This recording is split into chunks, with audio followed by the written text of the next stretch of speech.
সাহেব, আজ এত রাতে শহর থেকে এসেছেন, এখন এই শ্মশান দিয়ে বাড়ি যাইবেন কি করে? চিন্তা করো না দাদু, আমরা ঠিক চলে যেতে পারব। এই বলে কামাল আর জামাল শ্মশানের পাশ দিয়ে বাড়ি যাচ্ছিল। হাঁটতে হাঁটতে ওরা দুই ভাই শ্মশানের রাস্তার দিকে চলে এলে জামাল কাঁপতে কাঁপতে বলল, তার একটা ভাই কারণ। চল আজ অন্য দিক দিয়ে ঘুরে যাই। শ্মশানের দিক কেমন ভয় ভয় লাগছে। আরে ভাই, ভয় পাস না। ভূত থাকলে এতদিনে আমাদের নিয়েই যেত। কত হাঁটা চলা করেছি এই রাস্তায়। এই বলে ওরা হাঁটা শুরু করল। হাঁটতে হাঁটতে ওরা কবরস্থানের সামনে চলে আসলো।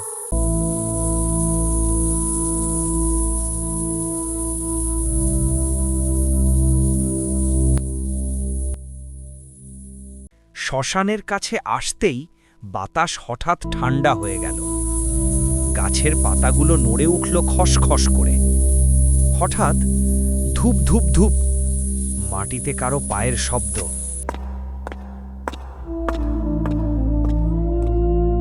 তখনই জামাল হঠাৎ করে থেমে গেল। কি হলো জামাল, হঠাৎ থেমে গেলি কেন? ভাই, কেউ কি আমাদের পিছনে হাঁটছে? পায়ের ধূপধূপ শব্দ পেলাম। কেউ না, তোর ভয়ই কথা বলছে।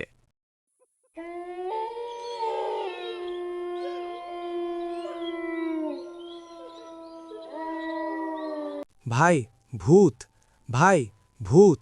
ভাই, শ্মশানের ভিতর থেকে কেমন আগুন পোড়া গন্ধ আসতেছে। তখনই হঠাৎ করে বাতাস বন্ধ হয়ে গেল।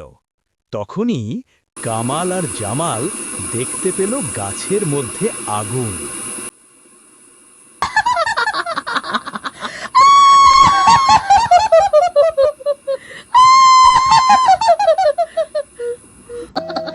ভাই দৌড়াও, ভূত ভূত ভূত।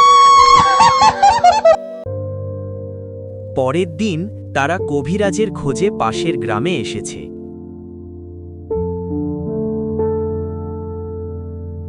আমরা পাশের গ্রাম থেকে এসেছি। আপনাদের গ্রামের জঙ্গলটা কোন দিকে দাদু? সামনে গিয়ে বাম দিক চলে যাইবা।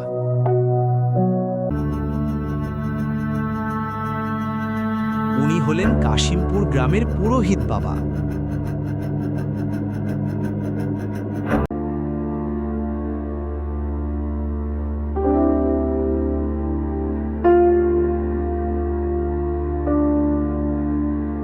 কাল রাতে শ্মশানের সামনে তোদের ভূত তাড়া করছে, তোরা এই জন্য আমাকে খুঁজতাছত। জি বাবা, জি, আমরা এই জন্যই আপনাকে খুঁজতাছি। বাবা, হঠাৎ করে আমাদের ভূত তাড়া করছে কেন? তার একটা কারণ। তোরা ভূতের বাড়ির ওপর থুথু ফেলছত, এই জন্য তারা তোদের পিছু করছে। তারা তোদের অনেক ক্ষতি করবে। বাবা, আমাদের অনেক বড় ভুল হয়ে গেছে, এর থেকে আমাদের রক্ষা করুন। যাই হোক, তোরা কি এর থেকে মুক্তি পেতে ইচ্ছুক? জি বাবা, জি, আমরা মুক্তি পেতে ইচ্ছুক। তাদের থেকে রক্ষা পেতে হলে তাদের খুশি করতে হবে এবং তাদের ভোগ দিয়ে খুশি করতে হবে। বাবা, ভোগ হিসেবে তাদের কি দিতে হবে? তাদের অনেক কিছু ভোগ দিতে হবে, তোমাদের কিছু দিতে হবে না। আমি ভোগ দেওয়ার ব্যবস্থা করছি। তোমরা শুধু 5 লক্ষ টাকা দিয়ে বাড়ি চলে যাও, বাকিটা আমি ব্যবস্থা করছি। ভাই, এত টাকা? টাকার সংখ্যাটা একটু বেশি হয়ে গেল না? ভাই তুই চুপ কর। এর থেকে মুক্তি পেতে হলে আমাদের বাবার কথা মতো কাজ করতে হবে। এইখানে 5 লক্ষ টাকা আছে বাবা, আপনি ভূত তাড়ানোর ব্যবস্থা করুন। ঠিক আছে, তোরা এখন বাড়ি যা। তখন কামাল আর জামাল বাড়ির পথে রওনা করল।